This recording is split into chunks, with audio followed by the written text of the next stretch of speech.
Welcome to today's exploration of one of history's most influential civilizations. Picture this. The year is 701 BCE, and the most powerful army the world has ever seen surrounds Jerusalem.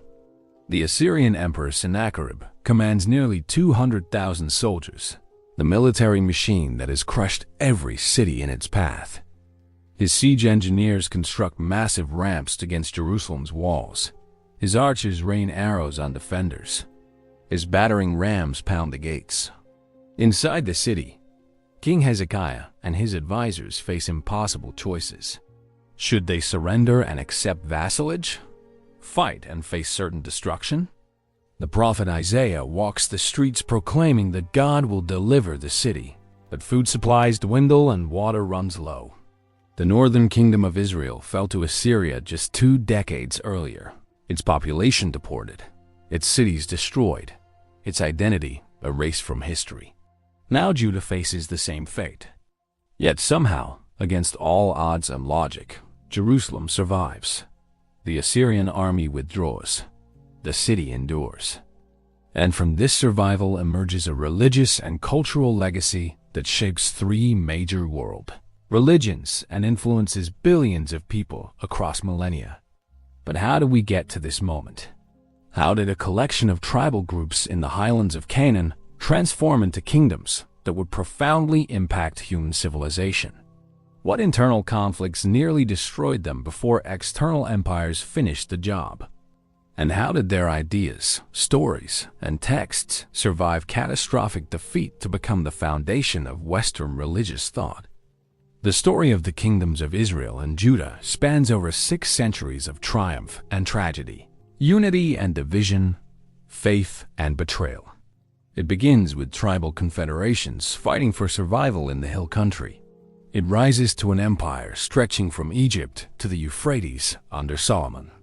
It fractures into rival kingdoms that spend 2 centuries competing, cooperating, and conflicting. It witnesses golden ages of prosperity and dark periods of oppression. It features brilliant kings and terrible tyrants, courageous prophets and corrupt priests, military victories and devastating defeats. And it ends in flames and exile, with Jerusalem in ruins and its people scattered across the Babylonian Empire. Yet this ending is not truly an ending. From the ashes of destruction, survivors preserve texts and traditions that become the Hebrew Bible. In foreign lands, exiled communities maintain identity and faith. And eventually, returning refugees rebuild not just walls and temple, but an entire civilization based on written law, prophetic ethics, and monotheistic theology. The kingdoms may have fallen, but their legacy endures. Today, we embark on an epic journey through ancient history. We will witness the rise of David from shepherd to king. We will explore Solomon's legendary temple and wisdom. We will experience the bitter civil war that splits one kingdom into 2. We will stand with prophets like Elijah challenging royal authority. We will watch as the Assyrian juggernaut destroys the northern kingdom. We will live through Hezekiah's desperate reforms and Josiah's religious revolution. We will hear Jeremiah's warnings of impending doom. We will witness Jerusalem's tragic fall. And we will follow the exiles to Babylon and back again. This is more than ancient history. This is the story of how a small group of people in a contested land created ideas about God, justice, and human dignity that transformed the world. This is the story of political intrigue that rivals any modern thriller. This is the story of religious evolution from local tribal gods to universal monotheism. This is the story of how defeat and destruction paradoxically led to the greatest cultural preservation and influence. The kingdoms of Israel and Judah lasted only centuries, but their impact spans millennia. Their story begins not with glory, but with struggle. Not in palaces, but in the wilderness. Chapter 1. From tribes to nation, the hill country of Canaan in 1200 BCE is a harsh, unforgiving landscape.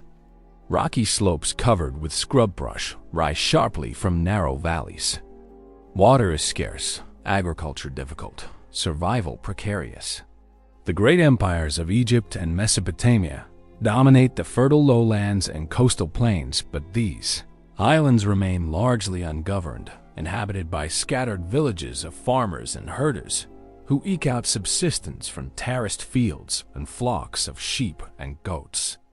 These are the people who will become Israel, though they do not yet know it. They have no king, no central authority, no grand temple. They have only their families, their villages, and a loose confederation based on shared culture and mutual defense. The biblical narrative presents Israel's origins through the story of Exodus, enslavement in Egypt, miraculous deliverance, wandering in wilderness, conquest of Canaan under Joshua. This narrative is powerful, shaping Jewish identity for millennia. But archaeology and historical analysis suggest a more complex reality. The material culture of early Israelite settlements in the highlands shows continuity with Canaanite culture, not sudden replacement. There is no archaeological evidence of massive military conquest in the late Bronze Age. Instead, the evidence suggests gradual emergence. Canaanite people settling the previously sparsely populated highlands, developing distinct identity over generations, eventually coalescing into the group we call Israel. The famous Merneptah stele, an Egyptian monument from 1208 BCE, provides the earliest non-biblical reference to Israel. The Egyptian pharaoh boasts of military victory. Israel is laid waste. His seed is not. The reference confirms that by 1200 BCE, a group called Israel exists in Canaan and is significant enough for Egypt to notice. But the stele also reveals Israel's vulnerability. They are targets for imperial aggression, living in the shadow of greater powers. Early Israel organizes as a tribal confederation. The biblical tradition speaks of 12 tribes descended from Jacob's sons, though the details vary across texts and the number 12 may be idealized. These tribes, Reuben, Simeon, Levi, Judah, Issachar, Zebulun, Dan, Naphtali, Gad, Asher, Ephraim, and Manasseh, sometimes Benjamin replaces Levi in territorial listings, occupy different regions and maintain separate identities while recognizing kinship and common interests. When threatened by external enemies, tribal militias gather under temporary military leaders called judges. These judges are not judicial officers in our sense, but charismatic warriors who rally tribes to collective defense. The Book of Judges preserves stories of these early leaders, though the accounts blend history and legend. Deborah, a prophet and judge, leads a coalition of tribes to victory over Canaanite forces at the Battle of Kishon around 1125 BCE. Gideon defeats Midianite raiders with unconventional tactics. Jephthah, son of a prostitute rejected by his family, becomes a military leader and makes a tragic vow. Samson, a strong man from the tribe of Dan, fights the Philistines through superhuman strength and ultimately dies destroying a Philistine temple. These stories reveal a society constantly fighting for survival, lacking central organization, dependent on charismatic individuals for leadership. The tribal confederation faces multiple threats. The Philistines, a sea people who settled the coastal plain around 1175 BCE, possess iron weapons technology and organized military forces. They push inland, threatening Israelite settlements. Various Canaanite city-states dominate the lowlands. Nomadic groups raid from the desert. Neighboring kingdoms like Moab, Ammon, and Edom compete for territory and resources. Without centralized authority or standing army, Israel struggles to coordinate defense. The Philistine threat becomes particularly acute around 1050 BC. Philistine military superiority, based on iron weapons and chariots, allows them to dominate battles. The Israelites, fighting with bronze weapons and lacking chariots, suffer repeated defeats. The crisis comes to a head at the Battle of Aphek, where Philistines not only defeat the Israelite militia, but capture the Ark of the Covenant. the sacred chest believed to contain the tablets of the law and to represent God's presence with Israel. The ark's capture is a devastating blow to Israelite morale and religious confidence. Enter Samuel, the last and greatest of the judges. Samuel serves as prophet, priest, and judge, traveling a circuit of sanctuaries and arbitrating disputes. He represents traditional leadership, charismatic, divinely appointed, temporary. But the tribal elders come to Samuel with a revolutionary demand. Give us a king to judge us like all the nations. The request represents a crisis of confidence in the traditional system. Facing existential threats, the tribes want permanent military leadership, professional soldiers, centralized authority. They want to be like all the nations, with the organized military and political structures that neighboring kingdoms possess. Samuel resists. In a remarkable speech preserved in 1 Samuel 8, he warns the people about monarchy's costs. Kings will conscript sons for armies, daughters for royal service, take the best fields and vineyards, impose heavy taxation, and turn free people into subjects. Samuel articulates concerns about centralized power and loss of traditional autonomy, but the people insist. They need military security. The tribal confederation is failing. They demand a king. Samuel anoints Saul from the tribe of Benjamin as Israel's first king around 1050 BCE. Saul is physically impressive, head and shoulders above everyone else, and demonstrates military ability. He rallies the tribes to rescue the city of Jabesh Gilead from Ammonite siege, winning his first major victory. He fights the Philistines, achieving some successes. For a time, monarchy seems to solve Israel's military problems. But Saul's reign soon deteriorates. Personality conflicts with Samuel lead to the prophet withdrawing support. Saul struggles with what biblical texts describe as an evil spirit sent by God, possibly depression or mental illness. Military setbacks mount.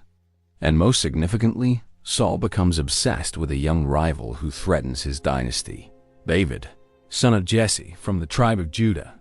David enters Saul's court as a musician and warrior. The famous story of David killing the Philistine champion Goliath with a sling stone makes David a national hero and Saul a son, Jonathan's intimate friend.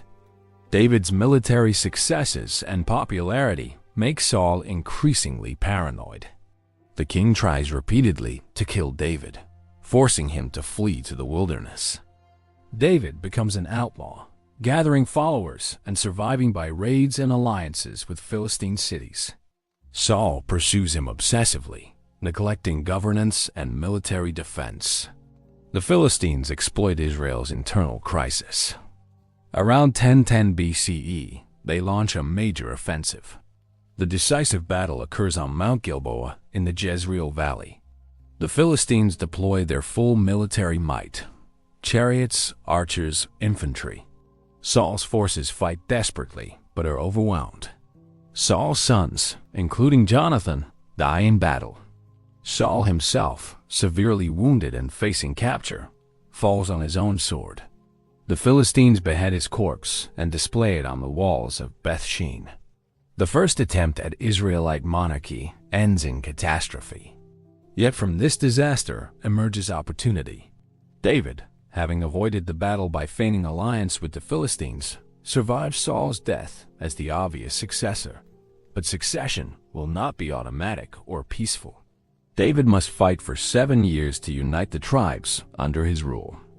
The story of how a shepherd boy becomes king, how a kingdom divided by civil war becomes united, and how a people on the brink of extinction creates an empire requires another chapter. The foundation is laid, but the structure will test every assumption about power, faith, and nationhood. The tribal period establishes patterns that shape Israel's entire history. The tension between centralized authority and tribal autonomy never fully resolves. The question of what makes someone a legitimate king-divine appointment through prophets, military success, dynastic succession, popular acclaim remains contested. The vulnerability to stronger empires becomes chronic.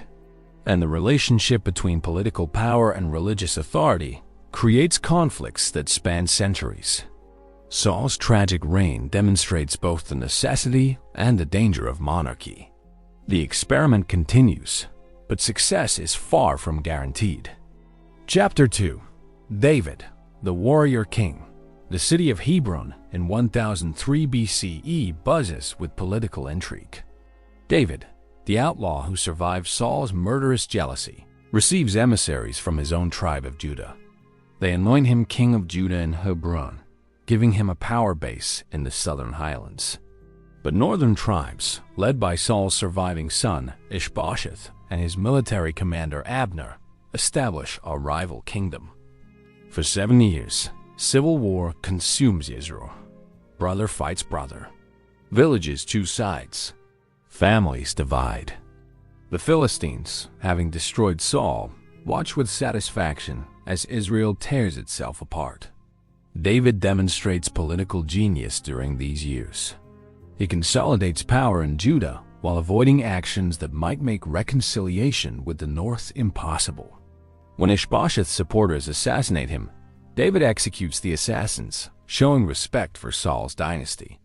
When Abner, the northern military commander, offers to deliver the northern tribes to David, David negotiates carefully. When Abner is treacherously murdered by David's own commander Joab, David mourns publicly and distances himself from the killing. These calculated moves build David's reputation as a leader who respects tradition, honors rivals, and seeks unity over vengeance. Around 1000 BCE, the northern tribes finally accept David as king. The united monarchy is born, though the unification is fragile and David's hold on northern tribes remains tenuous. David recognizes that ruling from Hebron, deep in Judah's territory, will not work. He needs a capital that belongs to no tribe, a neutral ground that can represent the entire nation. His choice is brilliant. Jerusalem, a Jebusite city that sits on the border between northern and southern territories, strategically located but not yet controlled by any Israelite tribe. Jerusalem's conquest is one of history's most consequential military victories. The city sits on a ridge with steep valleys on 3 sides, naturally defensible and controlling important north-south routes. The Jebusites consider it impregnable, mocking David's forces. But David's men find a water shaft, possibly the Warren Shaft, giving access to the Gihon Spring, and infiltrate the city from below. Jerusalem falls, and David makes it his capital, calling it the City of David. This decision transforms an obscure hilltop town into one of history's most important cities, sacred to 3 world religions, fought over for 3 millennia. David's next move is equally shrewd. He brings the Ark of the Covenant to Jerusalem with great ceremony. The Ark, captured by Philistines during Saul's time and later returned, represents God's presence with Israel. By placing it in Jerusalem, David makes his political capital the religious center. He erects a tent shrine to house the Ark and organizes priests and Levites to serve there. Jerusalem becomes not just the king's city, but God's city. Political authority and religious authority now reside in the same place, under David's control. The biblical account portrays David as a man after God's own heart, but it does not sanitize his character.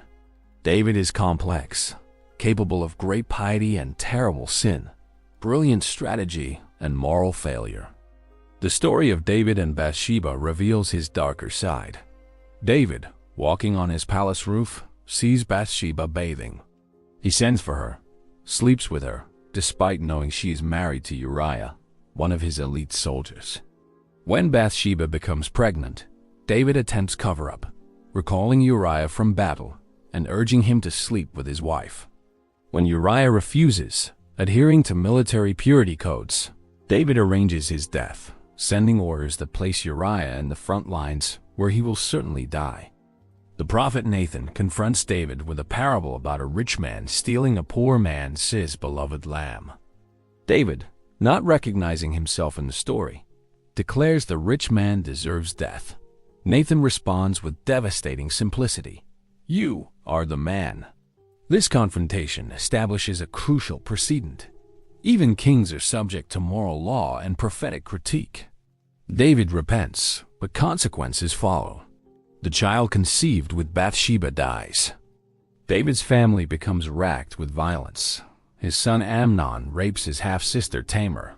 Absalom avenges Tamar by murdering Amnon, and eventually, Absalom leads a rebellion against David himself. Absalom's rebellion nearly succeeds. He builds a popular following, exploiting resentments against David's rule. He has himself proclaimed king in Hebron, David's old capital. David flees Jerusalem with his household and loyalists, forced into exile, just as he once forced Saul. For months, civil war rages again. Absalom occupies Jerusalem and symbolically violates David's concubines on the palace roof, publicly claiming his father's authority. But David's military experience and loyal commanders turn the tide. The decisive battle occurs in the forests of Ephraim. David's forces win, and Absalom dies despite David's orders to spare him, caught by his hair in a tree and killed by Joab. David returns to Jerusalem, but the kingdom is traumatized. The northern tribes resent Judah's dominance. Another rebellion, led by Sheba from Benjamin, erupts almost immediately. David spends his final years securing succession, attempting to ensure his son Solomon, born to Bathsheba, inherits the throne despite not being the eldest. The succession is contested. Another son, Adonijah, supported by Joab and the priest Abiathar, claims the throne. But Nathan the prophet and Bathsheba orchestrate Solomon's anointing while David still lives, presenting the northern tribes with a fait accompli. David's military achievements transform Israel from a collection of highland villages into a significant regional power. He defeats the Philistines decisively, limiting them to the coastal strip and ending their threat to Israelite heartland. He conquers Moab, Edom, and Ammon to the east, forcing them into vassalage and controlling vital trade routes. He defeats the Aramean kingdom of Damascus, extending influence northward. At its height, David's kingdom stretches from the Egyptian border to the Euphrates River, from the Mediterranean to the desert. Small states pay tribute. Trade flows through Israelite-controlled territory, and wealth accumulates in Jerusalem. The extent of David's empire remains debated by scholars. Archaeological evidence for 10th century BCE Jerusalem suggests a relatively modest settlement, not a grand imperial capital. Some scholars argue the biblical account exaggerates, that David ruled a modest highland kingdom rather than a regional empire. Others point to the absence of expected evidence for such an early period and argue absence of evidence is not evidence of absence. The Tel Dan Stele, discovered in 1993, provides crucial extra-biblical evidence. An Aramean inscription from the 9th century refers to the House of David, confirming David's historical existence and dynastic legacy. David's organization of administration, military, and religion creates structures that outlast him. He establishes a professional army alongside tribal militias. He appoints officials for various functions: recorder, scribe, priests, commander of the army. He organizes Jerusalem's religious practices, though he does not build a temple himself. The biblical tradition explains this by saying God prohibits David from building because he is a man of blood who has shed much blood in warfare. Instead, David makes preparations and his son will build. David's court becomes culturally sophisticated. The king employs scribes who record events, creating the basis for historical narrative. Poets compose works celebrating David's deeds and victories. Some of these may underlie psalms attributed to David. The court attracts talent from across the region. Foreign mercenaries, including Philistines, serve in David's elite guard. Diplomatic marriages ally David with neighboring kingdoms. Jerusalem transforms from provincial town to cosmopolitan capital. Yet tensions remain beneath surface prosperity. Northern tribes never fully accept southern dominance. Tribal identities remain strong despite unification. Economic burdens of supporting royal court and military create resentment. Religious practices remain diverse, with local sanctuaries competing with Jerusalem. David's personal authority and military success hold the kingdom together, but structural weaknesses threaten to tear it apart when leadership changes. David's legacy is profound but contradictory. He creates a unified kingdom and makes Jerusalem the eternal capital. He establishes a dynasty that will rule Judah for 4 centuries. His story becomes paradigmatic for Israelite kingship. Future kings are measured against David's standard. His covenant with God, the promise that his dynasty will endure forever, shapes messianic expectations for millennia. Yet David is also a deeply flawed man whose personal failures cause immense suffering. His story demonstrates that greatness and moral failure can coexist, that God works through imperfect instruments, and that human complexity defies simple categorization. As David lies dying, he gives Solomon final instructions. Be strong. Keep God's commandments. Deal wisely with rivals. And secure the kingdom. Around 970 BCE, David dies and Solomon ascends the throne. The shepherd boy who killed a giant, the outlaw who survived in wilderness, the warrior who conquered an empire, ends his days in bed, old and feeble, while younger men fight over succession. But his legacy endures in stone and story, in a capital city that becomes the center of the world, and in a covenant promise that shapes Jewish and Christian hope for ages to come. The warrior's work is complete. Now comes the builder. Chapter 3. Solomon's glory. The young King Solomon faces immediate threats in 970 BCE. His half-brother Adonijah, who claimed the throne before David's death, remains alive and dangerous. Joab, David's longtime military commander who supported Adonijah, commands loyalty among soldiers.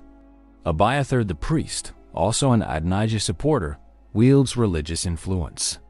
Solomon, barely established on the throne, must eliminate rivals or face civil war. He acts ruthlessly. When Adonijah requests David's final concubine Abishag as wife, Solomon interprets this as claiming royal prerogative and has him executed. Joab flees to the altar seeking sanctuary, but Solomon orders his death even there. Abiathar is exiled to his home village. Shimei, who cursed David during Absalom's rebellion, is placed under house arrest and later executed when he violates restrictions. Within months of taking power, Solomon eliminates every potential rival. The kingdom is secure, but the methods are brutal. With internal threats eliminated, Solomon embarks on an ambitious building program that transforms Jerusalem and exhausts the kingdom's resources. The centerpiece is the temple, fulfillment of David's dream to create a permanent dwelling for the Ark of the Covenant. Construction begins in Solomon's 4th year, around 966 BCE, and takes 7 years to complete. Solomon imports materials from across the known world: cedar and cypress from Lebanon, gold from Ophir, bronze from numerous sources. He employs Phoenician craftsmen, including a master worker named Hiram, to design and execute the finest elements. The temple is not massive by ancient Near Eastern standards, about 90 feet long, 30 feet wide, 45 feet high, but it is exquisitely crafted. The floor plan follows common Semitic temple design: a porch, a main hall, and an inner sanctuary called the Holy of Holies, where the Ark resides. The interior is lined with cedar wood, carved with cherubim, palm trees, and flowers, overlaid with gold. 2 massive bronze pillars named Yakin and Boaz flank the entrance. A large bronze basin called the Sea, supported by 12 bronze bulls, provides water for priestly purification. 10 bronze stands with lavers, altars, and countless vessels complete the furnishings. The whole complex gleams with precious metals and radiates royal power as much as religious devotion. The temple's dedication is a grand ceremony. Solomon gathers all Israel to Jerusalem.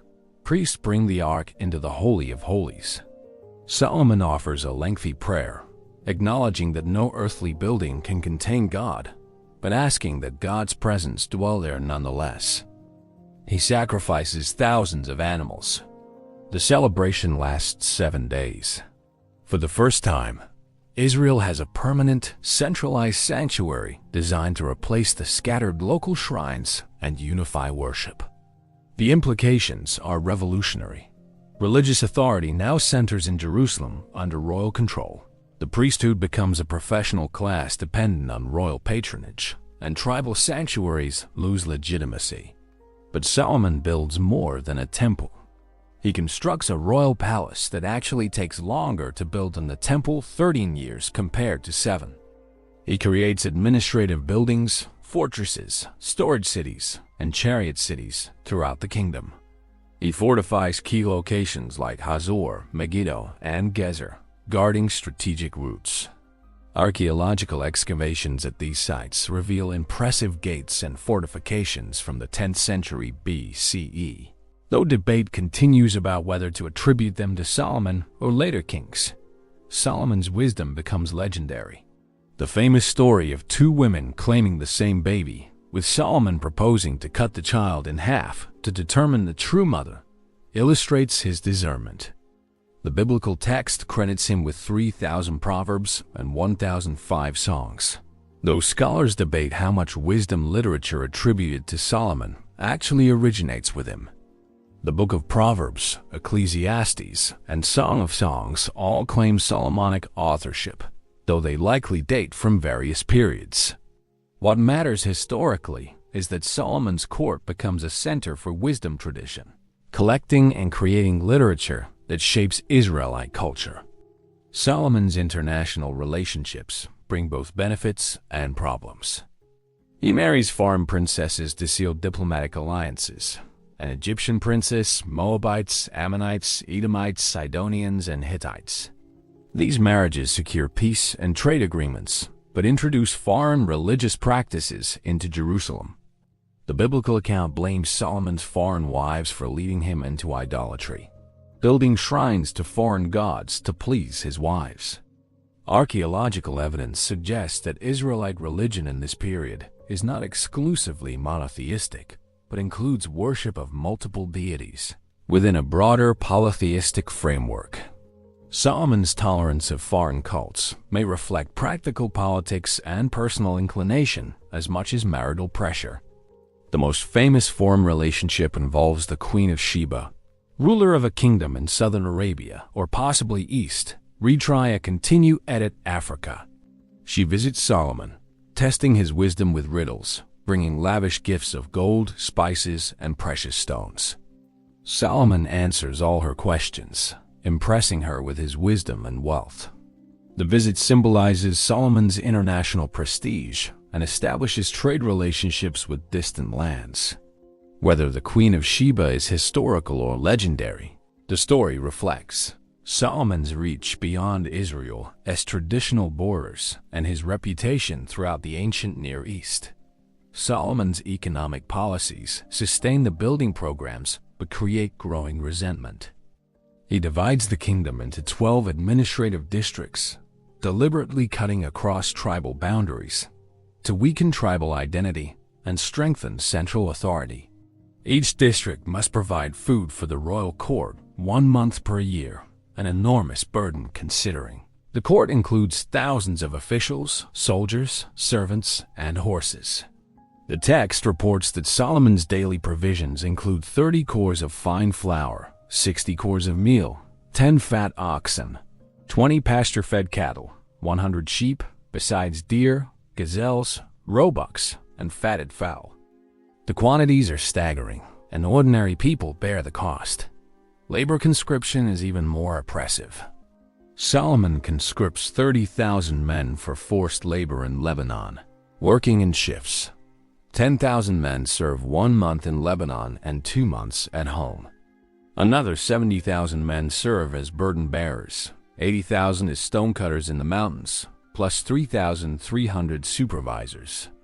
These numbers may be exaggerated, but the system of forced labor, corvée, is real and deeply resented. Northern tribes particularly resent this burden, as they receive fewer benefits from Jerusalem-centered projects while bearing equal labor obligations. Taxation in kind and labor service transform free farmers into subjects of the state.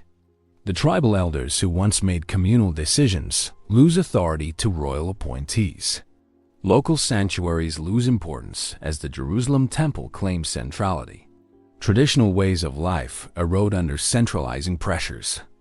The prophecy Samuel made about monarchy's costs proves accurate. The king takes sons for armies and projects, takes produce for court sustenance, takes the best lands for royal estates. Freedom gives way to royal power. And yet Solomon's reign also represents Israel's golden age. Peace prevails throughout his 40-year reign from 970 to 930 BCE. No major wars threaten the kingdom. Trade flourishes, bringing wealth unprecedented in Israelite history. Cultural achievements include literature, architecture, and wisdom tradition that influence Near Eastern culture broadly. Jerusalem becomes a significant city, recognized throughout the region. Israel reaches its maximum territorial extent. The United Monarchy under Solomon represents the high point of Israelite political power. Archaeological evidence for Solomon's Jerusalem remains frustratingly limited. The Temple Mount, where Solomon's temple stood, is now occupied by the Dome of the Rock and Al-Aqsa Mosque, making excavation impossible. The City of David excavations south of the Temple Mount revealed 10th century structures, but their identification and dating remain controversial. Some scholars argue that 10th century Jerusalem was a modest village incapable of supporting the grand building programs described biblically. Others contend that later building destroyed earlier evidence and that absence of proof is not proof of absence. The debate continues with new discoveries regularly revising understanding. Outside Jerusalem, evidence is stronger. The gates at Hazor, Megiddo, and Gezer show similar design, suggesting centralized planning and construction. Whether these date to Solomon's time or slightly later remains debated, but they confirm that the 10th century BCE saw significant construction activity in Israel. Eilat, Solomon's port on the Red Sea, shows evidence of copper smelting and maritime activity consistent with biblical accounts of Solomon's fleet. The overall picture suggests a kingdom with significant administrative capacity and economic resources, even if not quite matching the biblical account's grandest claims. Solomon's religious legacy is complex. He builds the temple that becomes central to Israelite and later Jewish identity, the focus of pilgrimage and worship for nearly 400 years until its destruction. He centralizes worship in Jerusalem, beginning a process that will eventually lead to radical monotheism. Yet he also tolerates and even participates in foreign cults, maintaining shrines to Chemosh of Moab and Molech of Ammon. This religious pluralism reflects practical politics. Maintaining alliances requires respecting allies' gods, but it also reflects the reality that exclusive monotheism has not yet emerged. Yahweh is Israel's God, the greatest God, but other gods exist and require acknowledgement. The Deuteronomistic editors of the biblical text, writing centuries later from a strict monotheistic perspective, harshly judge Solomon for this religious pluralism. They attribute the kingdom's later division to Solomon's apostasy, seeing it as divine punishment. But from Solomon's perspective in the 10th century, religious tolerance is pragmatic, normal, and necessary for international relations. The tension between exclusive worship of Yahweh and acknowledgement of other deities will shape Israelite history for centuries. As Solomon ages, opposition grows. Jeroboam, an Ephraimite who supervises forced labor for northern tribes, becomes a focal point for northern resentment. The prophet Ahijah meets Jeroboam on a road and tears his new garment into 12 pieces, giving Jeroboam 10 pieces and prophesying that he will rule 10 tribes while Solomon's son keeps only 2. The symbolic action reveals deep discontent and prophetic opposition to Solomonic policies. Solomon attempts to kill Jeroboam, forcing him to flee to Egypt, where Pharaoh Shishak provides refuge. Other enemies emerge on Israel's borders. Hadad the Edomite, who fled to Egypt when David conquered Edom, returns to his homeland and harasses Israel's southern borders. Rezin establishes an independent Aramean kingdom in Damascus, ending Israelite control over that crucial trade center. These losses reduce Solomon's territory and revenue, creating fiscal pressures that drive heavier taxation and labor conscription, feeding a vicious cycle of resentment and oppression. Solomon's death around 930 BCE ends an era. His son Rehoboam inherits the throne, but not his father's kingdom. The structural problems Solomon's policies created: heavy taxation, forced labor, centralization that undermines tribal autonomy, religious changes that alienate traditionalists, and northern tribes' resentment of southern dominance will tear the kingdom apart. The united monarchy, lasting barely 80 years under 3 kings, will shatter into rival kingdoms that spend the next 2 centuries in competition and conflict. Solomon's legacy is paradoxical. He brings Israel to its zenith of power and prestige, but plants seeds of division that destroy the unity David achieved. He builds the temple that becomes Israel's spiritual center, but tolerates foreign cults that compromise monotheistic worship. He creates administrative sophistication, but at the cost of tribal independence and popular freedom. He demonstrates wisdom, but makes foolish decisions that alienate his people. He lives in peace, but leaves his son a kingdom on the verge of civil war. The biblical assessment is harsh.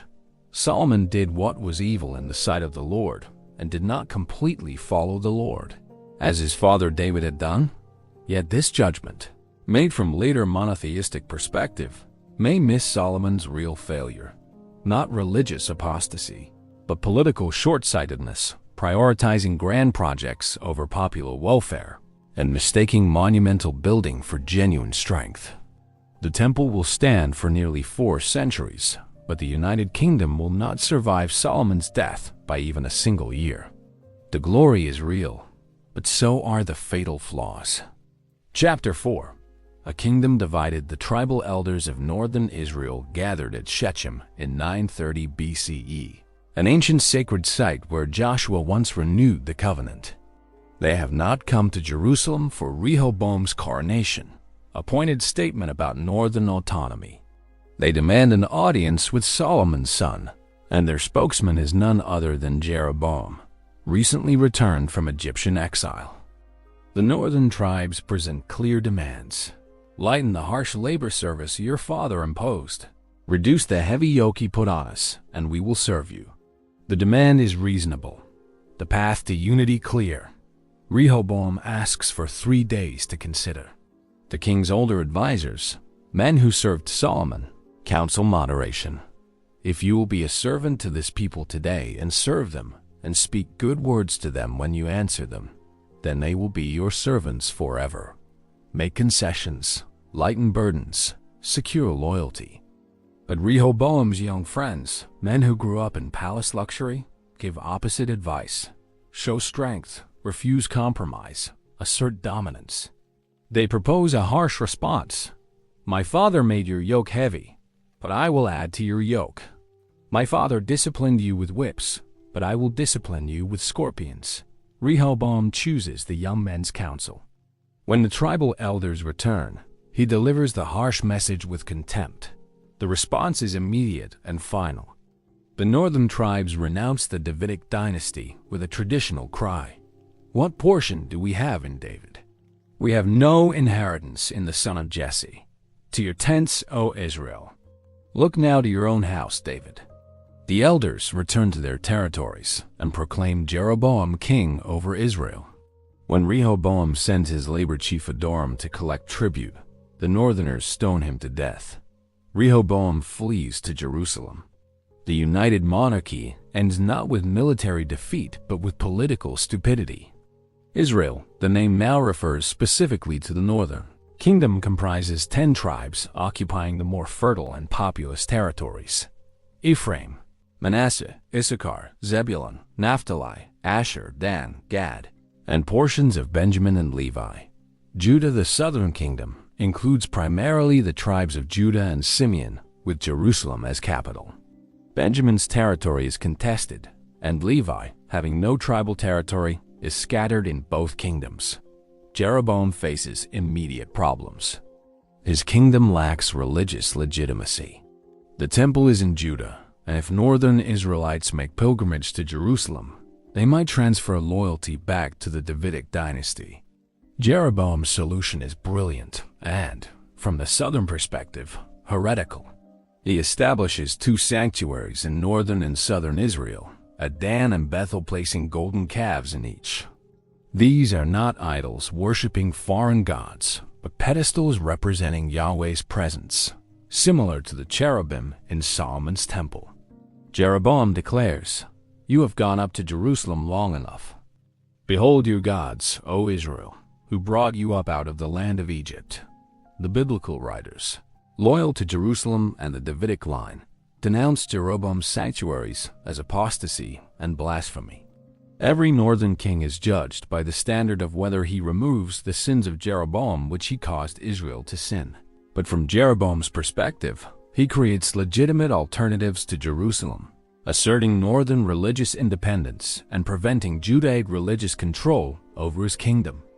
The sin of Jeroboam is political as much as religious, challenging Jerusalem's exclusive claim to mediate Israel's relationship with God. Jeroboam also appoints priests from outside the Levitical line, establishes festivals offset from Jerusalem's calendar, and creates a religious establishment loyal to him rather than to Davidic tradition. These moves complete the separation. Israel and Judah are now distinct kingdoms with separate dynasties, capitals, religious centers, and rival claims to represent the true Israel. The division immediately triggers conflict. Rehoboam assembles an army of 180,000 warriors from Judah and Benjamin to reconquer the north. But a prophet named Shemaiah intervenes. "You shall not go up or fight against your relatives, the people of Israel. Every man return to his home, for this thing is from me." Rehoboam backs down, but low-level conflict continues. Border warfare between Israel and Judah becomes chronic, weakening both kingdoms and inviting foreign intervention. That intervention comes quickly. Pharaoh Shishak of Egypt, who sheltered Jeroboam during his exile, invades around 925 BCE. He campaigns through both Israel and Judah, though the biblical text focuses on his raid on Jerusalem. Shishak's own inscriptions at Karnak list over 150 towns he claims to have conquered, including sites in both kingdoms. He strips gold from Solomon's temple and palace, taking the gold shields Solomon made and forcing Rehoboam to replace them with bronze replicas, a humiliating symbol of decline. The invasion demonstrates both kingdoms' vulnerability. Without unity, neither can resist a major Egyptian campaign. The next decades see dynastic instability, particularly in Israel. Jeroboam rules until about 909 BCE, establishing the kingdom but failing to establish a lasting dynasty. His son Nadab rules only 2 years before being assassinated by Baasha, a military commander who slaughters Jeroboam's entire family and seizes the throne. Baasha rules 24 years, but his son, Elah, rules only 2 years before being murdered while drunk by his chariot commander Zimri. Zimri rules 7 days before being overthrown by Omri, another military commander. Omri's coup succeeds, but only after civil war against another claimant, Tibni. Israel's first decades see 5 dynasties and multiple coax political chaos driven by lack of accepted succession principles. Judah proves more stable. The Davidic dynasty continues unbroken for over 300 years, though not without violence. Rehoboam's son, Abijam, rules briefly before his son Asa takes the throne. Asa rules 41 years, 911 to 870 BCE, bringing stability and implementing religious reforms. He removes foreign altars, cuts down sacred poles, and even deposes his grandmother Maasach from her position as queen mother because she makes an abominable image for Asherah. Asa fortifies cities, maintains a standing army, and defeats an invasion by Zerah the Ethiopian. When Israel's king Baasha fortifies Ramah, threatening Jerusalem, Asa bribes Ben-Hadad of Damascus to attack Israel from the north, forcing Baasha to withdraw. The Damascus intervention establishes a pattern. Israel and Judah repeatedly invite foreign powers into their conflicts, weakening themselves while strengthening enemies. Iranian Damascus becomes a major player in regional politics, playing the Hebrew kingdoms against each other. Egypt intervenes periodically from the south. The great Mesopotamian empires, Assyria and later Babylon, are not yet dominant in the region, but their shadow grows longer as the 9th century progresses. Omri's dynasty, 876–842 BCE, marks Israel's golden age. Omri establishes a new capital at Samaria, built on a hilltop he purchases, creating a magnificent city to rival Jerusalem. Archaeological excavations reveal impressive architecture, including an elaborate palace complex, fine ivory decorations, and sophisticated urban planning. Omri establishes peace with Judah, arranges a marriage between his son Ahab and Jezebel, daughter of Ethbaal, king of Sidon, and makes Israel a significant regional power. The Moabite stone, erected by Mesha, king of Moab, refers to Israel as the house of Omri, even generations after Omri's death, evidence of his lasting impact. Ahab, Omri's son, rules 22 years, 874–853 BCE, and becomes the most controversial northern king. Married to Jezebel, he supports Baal worship alongside Yahweh worship, building a temple to Baal in Samaria. Jezebel actively promotes Baal worship, supports 450 prophets of Baal and 400 prophets of Asherah, and persecutes prophets of Yahweh. This religious conflict brings forth Israel's greatest prophet, Elijah the Tishbite, whose confrontation with Ahab and Jezebel becomes legendary. Elijah appears suddenly in the narrative, declaring to Ahab, "As the Lord, the God of Israel lives, before whom I stand, there shall be neither dew nor rain these years, except by my word." He prophesies drought as divine judgment on Baal worship. For 3 years, rain ceases. The land withers. Desperation grows. Ahab searches everywhere for Elijah, blaming him for the disaster. Finally, Elijah proposes a contest. Gather all Israel, the 450 prophets of Baal, and meet at Mount Carmel. Let Baal's prophets and Elijah each prepare a sacrifice, call on their God, and see who answers with fire. The Mount Carmel confrontation is one of Scripture's most dramatic moments. The prophets of Baal cry out from morning until noon, "O Baal, answer us!" They dance around the altar, cutting themselves with swords and lances until blood flows. Nothing happens. Elijah mocks them, "Cry aloud, for he is a god." Either he is musing, or he is relieving himself, or he is on a journey, or perhaps he is asleep and must be awakened. The prophets intensify their frenzy, but still receive no answer. Then Elijah rebuilds Yahweh's altar, arranges the sacrifice, and has water poured over everything until it pools around the altar. He prays simply, "O Lord God of Abraham, Isaac, and Israel, let it be known this day that you are God in Israel, and that I am your servant, and that I have done all these things at your word." Fire falls from heaven, consuming sacrifice, wood, stones, dust, and water. The people fall on their faces, crying, "The Lord, He is God." Elijah commands them to seize the prophets of Baal, and he slaughters them all at the Kishon River. Rain returns, ending the drought. Jezebel swears to kill Elijah, forcing him to flee into the wilderness. Depressed and exhausted, he asks God to take his life. But God sends an angel to sustain him, and after 40 days, Elijah reaches Mount Horeb Sinai, where Moses received the law. God speaks to him not in earthquake, wind, or fire, but in a still small voice, commissioning him to anoint new kings over Aram and Israel, and Elisha as prophet to succeed him. Elijah's ministry demonstrates prophetic power to challenge royal authority, confront false worship, and call Israel back to covenant faithfulness. The religious conflict between Yahweh worship and Baal worship is not merely theological, but also economic and social. Baal is a fertility god whose worship promises agricultural prosperity through ritual means.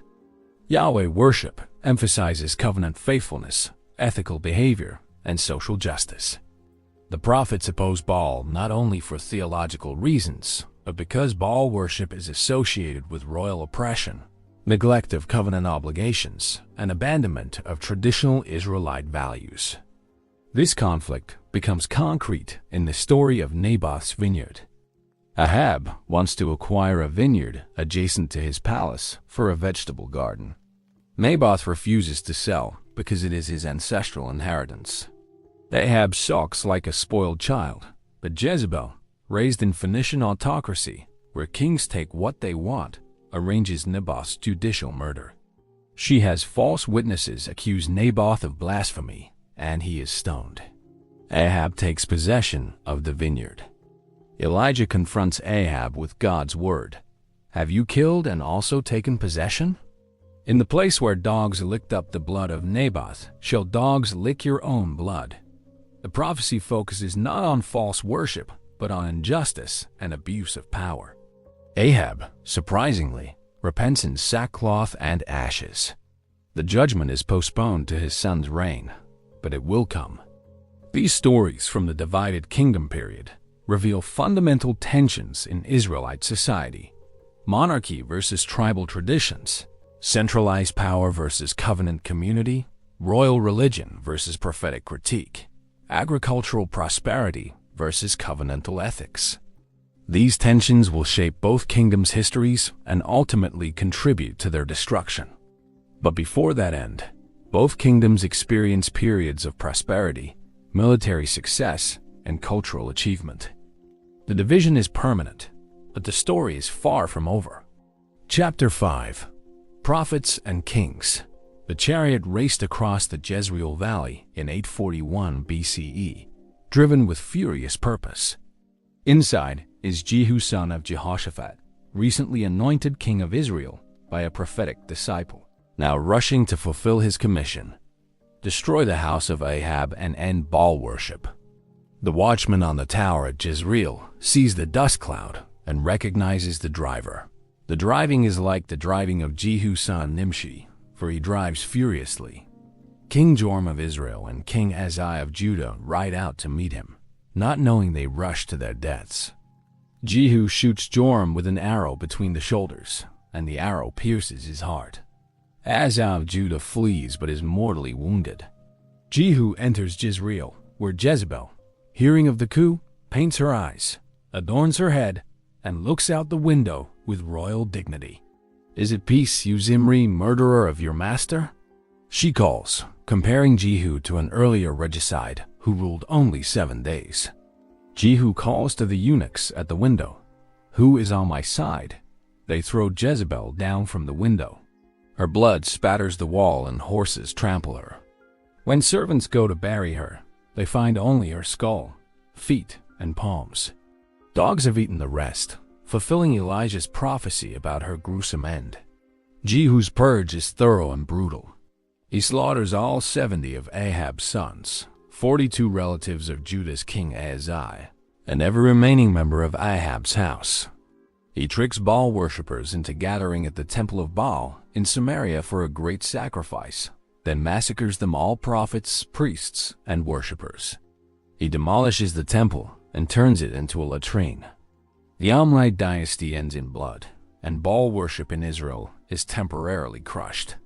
Yet Jehu's religious zeal does not extend to the sins of Jeroboam.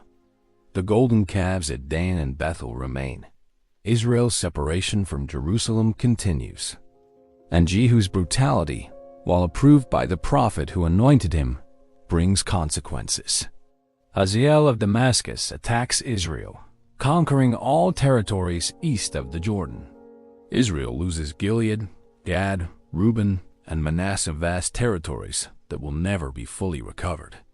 Jehu's dynasty lasts 5 generations, the longest in Northern Kingdom history, but his reign begins Israel's long decline. Meanwhile, in Judah, Jehu's massacre of Ahaziah triggers dynastic crisis.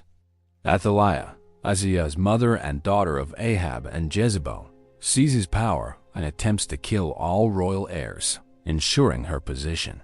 Only one survives, the infant Joash, hidden by his aunt Jehosheba and raised secretly in the temple. For 6 years, Athaliah rules, the only woman to rule independently in either kingdom. In the 7th year, the priest Jehoiada orchestrates a coup, revealing the hidden prince, anointing him king, and having Athaliah executed. The Davidic line continues by the narrowest margin. The 9th century BCE sees both kingdoms wrestling with fundamental questions. What does it mean to be Israel? Must Yahweh be worshipped exclusively, or can other gods receive acknowledgement? How should kings relate to prophets? What obligations do rulers owe subjects? These questions play out through conflicts between kings and prophets, religious reforms and relapses, military victories and defeats. The prophetic movement becomes increasingly prominent and confrontational. Following Elijah comes Elisha, who performs numerous miracles, multiplying oil for a widow, raising a dead child, curing Naaman, the Syrian general, of leprosy, making an iron axe head float, and repeatedly saving Israel from Aramean attacks by revealing enemy plans to the king. Elisha's ministry spans decades, from the end of Ahab's reign through Jehu's dynasty, embodying prophetic power and independence. The prophets are not all miracle workers or dynasty makers. Some are writing prophets whose oracles are preserved in books bearing their names. Amos, a shepherd from Judah, prophesies in northern Israel during the reign of Jeroboam II, 786 to 746 BCE, a period of prosperity and territorial expansion. Israel has recovered lost territory. Trade flourishes, the wealthy build elaborate houses, and the kingdom appears strong. But Amos sees moral rot beneath material success. He denounces social injustice. The wealthy oppress the poor, bribe courts, practice dishonest business, and live in luxury while the vulnerable suffer. Amos's oracles are fierce. They sell the righteous for silver, and the needy for a pair of sandals, those who trample the head of the poor into the dust of the earth. He condemns religious festivals performed by people who ignore justice. I despise your feasts, and I take no delight in your solemn assemblies. But let justice roll down like waters, and righteousness like an ever-flowing stream. When Amaziah the priest of Bethel orders Amos to leave and prophesy in Judah instead, Amos responds defiantly, "I was no prophet, nor a prophet's son, but I was a herdsman. And the Lord took me from following the flock, and the Lord said to me, 'Go, prophesy to my people Israel.'" Prophets speak because God compels them, regardless of credentials, welcome, or safety. Hosea, prophesying slightly later than Amos, uses personal tragedy to illustrate Israel's unfaithfulness. God commands him to marry Gomer, a promiscuous woman, and their dysfunctional marriage becomes a metaphor for Israel's relationship with God. Just as Gomer is unfaithful to Hosea, Israel is unfaithful to Yahweh, pursuing other gods like a wife pursuing lovers. Yet just as Hosea continues loving Gomer despite her unfaithfulness, God continues loving Israel despite apostasy. Hosea's message balances judgment and mercy, warning of coming destruction but promising ultimate restoration. These 8th century prophets introduce themes that become central to biblical theology. Social justice as essential to true religion. Ritual worship without ethical behavior is worthless. Divine judgment as certain consequence of injustice and idolatry. And God's character as both just and merciful. They critique not foreign nations, but their own people, challenging the assumption that Israel's election means automatic divine favor regardless of behavior. The prophets prove prescient. The 8th century brings the Assyrian Empire to dominant power in the Near East. Under Tiglath-Pileser III, 745 to 727 BCE, Assyria adopts new military and administrative strategies, systematic deportation of conquered populations, replacement with colonists from other regions, and direct imperial administration rather than vassal arrangements. These policies are designed to prevent rebellion and destroy national identity. They are terrifyingly effective. Menahem of Israel faces Tiglath-Pileser's invasion around 738 BCE. He pays enormous tribute, 1,000 talents of silver, extracted by taxing every wealthy man 50 shekels to secure his throne. But the payment establishes Israel as an Assyrian vassal, creating fiscal crisis and popular resentment. Menahem's son Pekahiah rules only 2 years before being assassinated by Pekah, who forms an anti-Assyrian coalition with Damascus. Pekah and Rezin of Damascus try to force Judah to join the coalition, attacking Jerusalem when King Ahaz refuses. Ahaz appeals to Assyria for help, triggering the Syro-Ephraimite War. The prophet Isaiah counsels Ahaz to trust God rather than Assyria, offering a sign. "Behold, the virgin shall conceive, and bear a son, and shall call his name Emmanuel."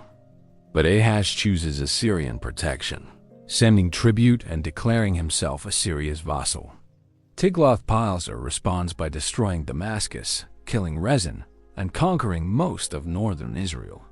Pekah is assassinated and replaced by Hoshea, an Assyrian puppet. Israel is reduced to a rump state around Samaria, stripped of the Galilee and Transjordan territories. In 727 BCE, Shalmaneser V succeeds Tiglath-Pileser. Hoshea, thinking the succession offers opportunity, stops paying tribute and appeals to Egypt for help. Shalmaneser responds by invading, capturing Hoshea, and besieging Samaria. The siege lasts 3 years, testimony to Samaria's fortifications and desperate resistance. In 722 BCE, Samaria falls. Shalmaneser dies during or shortly after the siege, and his successor Sargon II completes the conquest. The Assyrian records state, "I besieged and conquered Samaria, led away as booty 27,290 inhabitants of it." The northern kingdom of Israel ends after 200 years of existence. The population is deported to Assyria and Media. Foreign colonists have settled in Samaria from Babylon, Cutha, Ava, Hamath, and Sepharvaim. These colonists mix with remaining Israelites, creating a hybrid population that becomes the Samaritans, despised by later Jews as religious and ethnic half-breeds. The 10 northern tribes disappear from history, becoming the lost tribes of Israel, sought by later generations but never found. The fall of Samaria traumatizes survivors and shapes Judean theology. Why did Israel fall? The Deuteronomistic historians provide the answer: persistent apostasy, worship of other gods, failure to heed prophetic warnings, and abandonment of covenant obligations. The fall becomes an object lesson.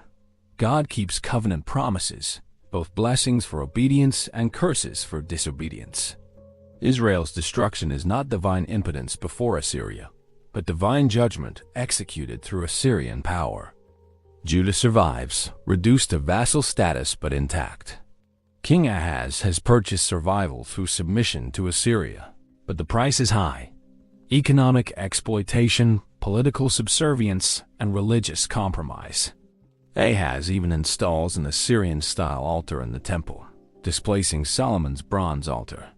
When Ahaz dies in 715 BCE, his son Hezekiah inherits a kingdom under Assyrian domination, but still independent. Hezekiah will test whether Judah can break free from Assyria, a test that brings Judah to the brink of destruction, but ultimately demonstrates what prophets insist.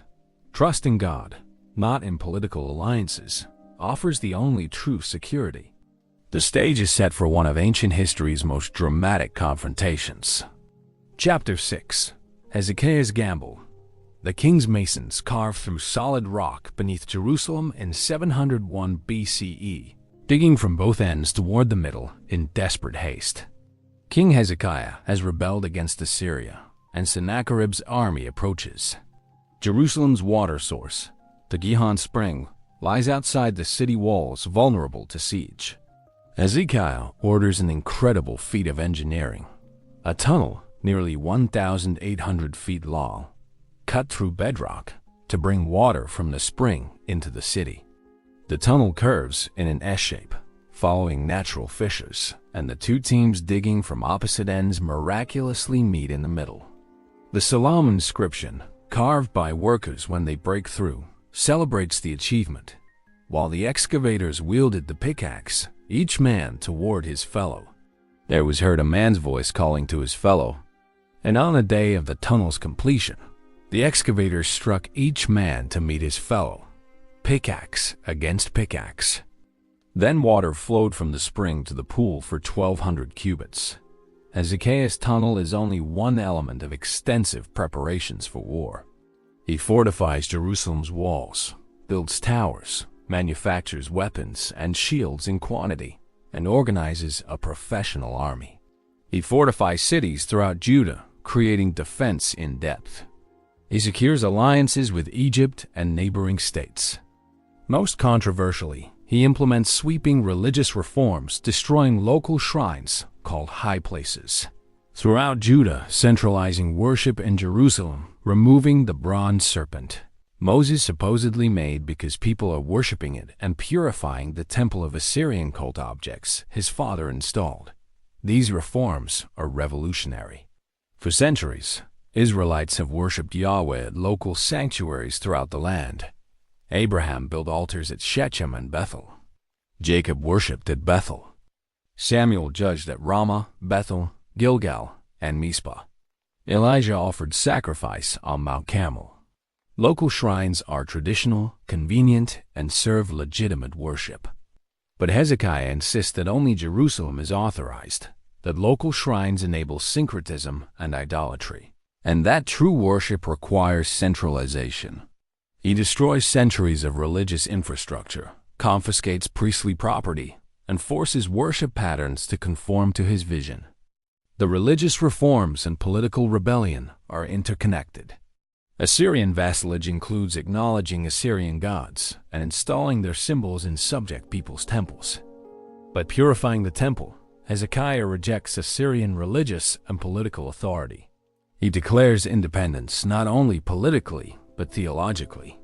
Judah will worship Yahweh alone, in Yahweh's way, regardless of imperial demands. This is extraordinarily dangerous. Assyria does not tolerate rebellion. The northern kingdom's destruction 20 years earlier demonstrated Assyrian power. Hezekiah gambles Judah's existence on the belief that God will protect Jerusalem. The prophet Isaiah supports Hezekiah's reforms and rebellion, repeatedly encouraging him to trust Yahweh rather than Egyptian alliances. Isaiah's oracles from this period are sublime poetry and bold theology. In quietness and in trust shall be your strength. For thus said the Lord God, the Holy One of Israel, in returning and rest you shall be saved. In quietness and in trust shall be your strength. Isaiah insists that political calculations based on military power miss the fundamental reality. God controls history, and faithfulness to God determines national fate more surely than military preparedness or diplomatic alliances. In 701 BCE, the reckoning comes. Sennacherib, Assyria's king, invades Judah with overwhelming force. His campaign is documented from multiple sources: biblical accounts in 2 Kings, 2 Chronicles, and Isaiah. Sennacherib's own annals inscribed on clay prisms, and archaeology of destroyed cities. The convergence of evidence allows reconstruction of events with unusual confidence for ancient history. Sennacherib's army sweeps through Judah, conquering city after city.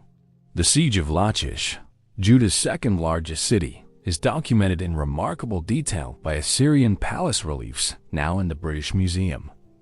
These reliefs show Assyrian siege techniques: massive earthen ramps built against walls, mobile retry, a continue at its siege towers rolling up the ramps, battering rams pounding gates, archers providing covering fire, and defenders desperately fighting from the walls. The reliefs depict Lachish's fall, impaled prisoners, families being led into exile, treasures being carried away, and Sennacherib sitting on his throne receiving Judah's submission, while the caption reads, Sennacherib, king of the world, king of Assyria, sat upon a Nemedu throne and passed in review the booty taken from Lachish. Archaeological excavations at Lachish confirm the devastation. The city was utterly destroyed in 701 BCE. A mass grave contains approximately 1,500 bodies, hastily buried after the siege. Hundreds of arrowheads litter the site. The destruction layer includes burnt debris, collapsed walls, and evidence of intense fire. Lachish's fall removes Judah's main defensive buffer between the coastal plain and Jerusalem. The capital now lies exposed. Sennacherib's annals boast of conquering 46 walled cities and countless villages in Judah, carrying away 200,150 people as captives and reducing Hezekiah's territory. The number may be exaggerated, but the scale of destruction is undeniable. Hezekiah, according to Assyrian records, sends tribute including 30 talents of gold, 800 talents of silver, precious stones, ivory furniture, and even his own daughters and palace women. The biblical account confirms the tribute, noting that Hezekiah strips gold from the temple doors and pillars to pay Sennacherib. Yet Jerusalem survives. Why Sennacherib does not capture Jerusalem remains debated. The biblical account presents it as miraculous deliverance. The angel of the Lord went out and struck down 185,000 in the camp of the Assyrians. And when people arose early in the morning, behold, these were all dead bodies. Sennacherib suddenly withdraws, returns to Nineveh, and never campaigns against Judah again. The Greek historian Herodotus, writing centuries later, preserves an Egyptian tradition that mice, possibly representing plague, overran the Assyrian camp, destroying weapons and forcing withdrawal. Sennacherib's own account is telling in what it does not say. He claims to have shut up Hezekiah like a bird in a cage and received tribute, but he never claims to have captured Jerusalem, a strange omission given Assyrian kings' habit of boasting about conquered cities. The most likely historical reconstruction combines elements.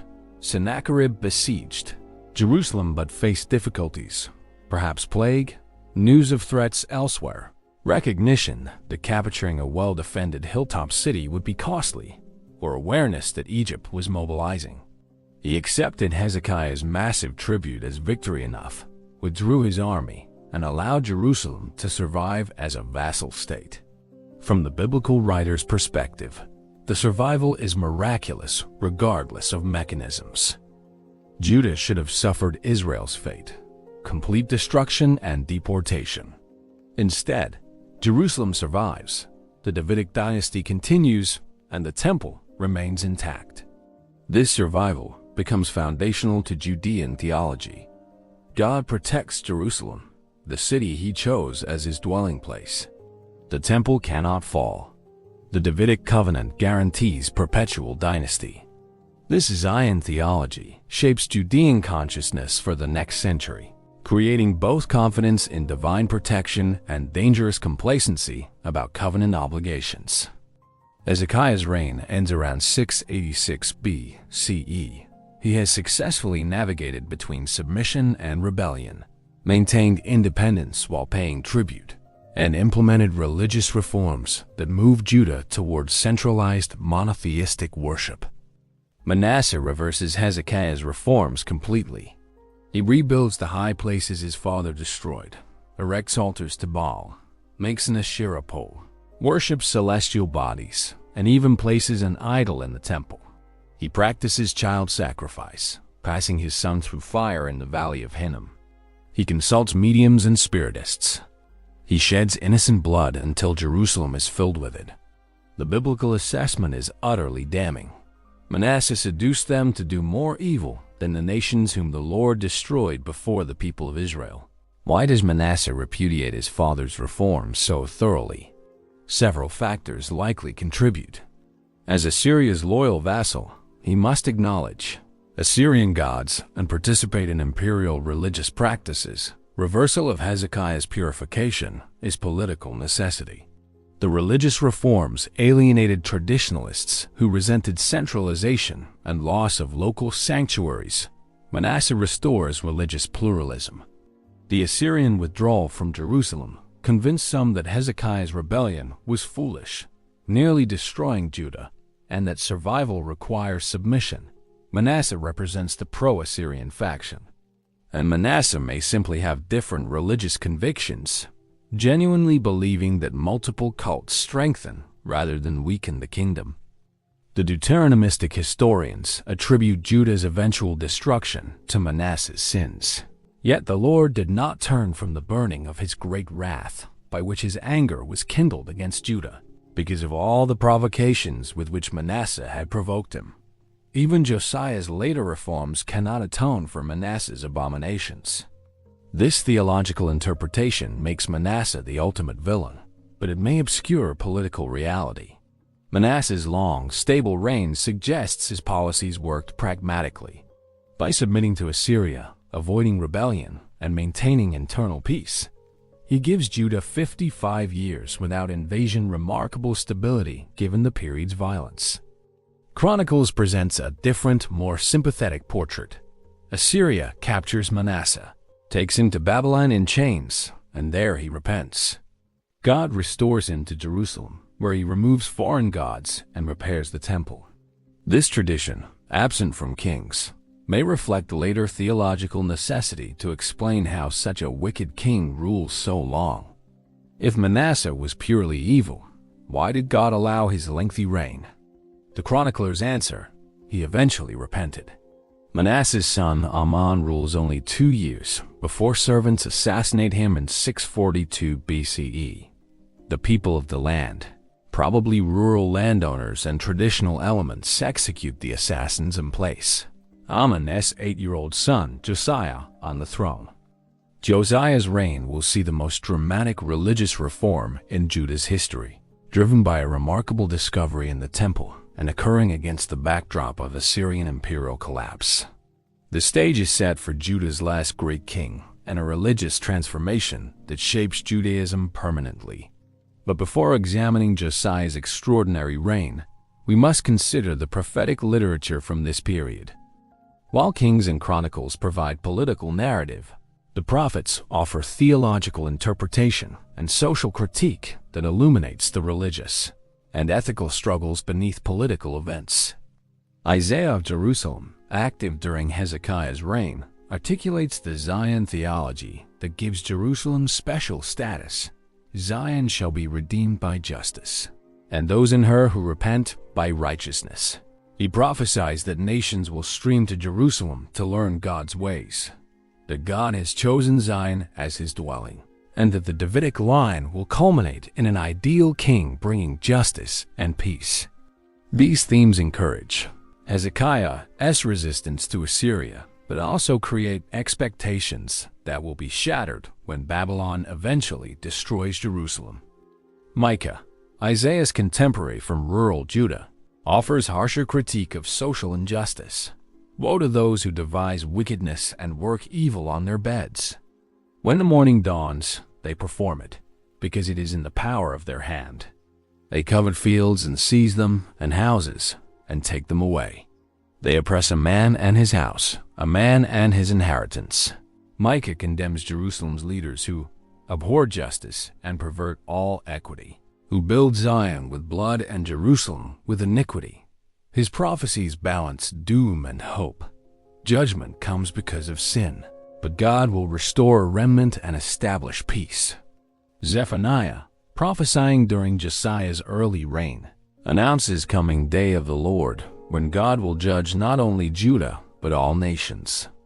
His oracles are apocalyptic in tone, envisioning cosmic judgment and universal transformation. Yet even here, hope persists for a purified remnant who seek righteousness, seek humility, and will find refuge in the day of the Lord's anger. These prophetic voices share common themes: social justice as essential to true religion, ritual worship without ethical behavior as detestable to God, divine judgment as certain consequence of covenant violation, and hope for restoration beyond judgment. They critique kings, priests, and people, holding all accountable to covenant standards. They insist that Israel's God is both just and merciful, demanding righteousness but offering forgiveness to those who repent. Their words, preserved and edited by later generations, become scripture shaping Jewish and Christian thought for millennia. As Manasseh's long reign ends and young Josiah takes the throne, Assyria's power begins crumbling. Internal rebellions, overextension, and rising powers in Babylon and Media weaken the empire. For the first time in a century, subject peoples glimpse possibility of independence. Judah, having survived against impossible odds, stands at a crossroads. Will it seize this opportunity for renewal and reform? Will it learn from Israel's destruction and return to covenant faithfulness? Or will internal divisions, external threats, and moral failures lead to catastrophe? The young King Josiah will attempt one final dramatic reform to save his nation. Whether it succeeds or fails will determine Judah's fate. Chapter 7. Josiah's Reform. The high priest Hilkiah searches through temple storerooms in 622 BCE during renovation work ordered by King Josiah. Among the neglected chambers and forgotten archives, he makes an extraordinary discovery: a scroll, ancient and authoritative, claiming to be the law given by Moses. Hilkiah brings it to Shaphan the scribe, who reads it to the 18-year-old King Josiah. As Josiah hears the word's requirements for exclusive worship of Yahweh, commands to destroy idols, warnings of judgment for covenant violation, and curses for disobedience, he tears his clothes in distress. Great is the wrath of the Lord that is kindled against us, because our fathers have not obeyed the words of this book. The discovered scroll is likely an early form of Deuteronomy, though exactly which portions remains debated. Its contents demand radical action: centralization of worship exclusively in Jerusalem, destruction of all other sanctuaries, exclusive devotion to Yahweh, rejection of all foreign cults, and detailed laws governing religious and social life. The scroll claims Mosaic authority, presenting these requirements not as innovation but as recovery of ancient covenant faithfulness.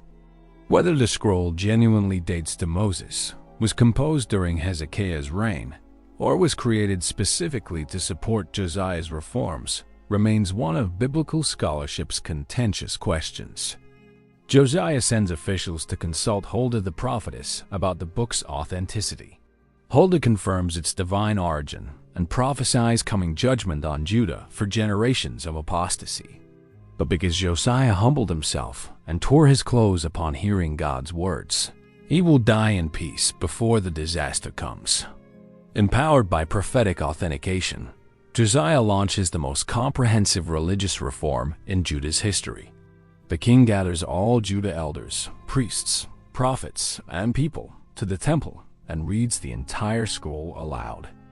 He renews the covenant, pledging to follow the Lord and keep his commandments with all his heart and all his soul. Then the purge begins. Josiah's reforms are systematic and ruthless, exceeding even Hezekiah's earlier efforts. In Jerusalem, Josiah removes from the temple all vessels made for Baal, Asherah, and celestial worship, burning them outside the city. He abolishes the idolatrous priests appointed by previous kings to burn incense at high places. He brings the Asherah pole from the temple, burns it in the Kidron Valley, grinds it to dust, and throws the dust on common graves. He tears down quarters of male cult prostitutes operating within the temple complex. He defiles Topheth in the valley of Hinnom, where children were sacrificed to Moloch, making it ceremonially unclean so no one can use it for such abominations again.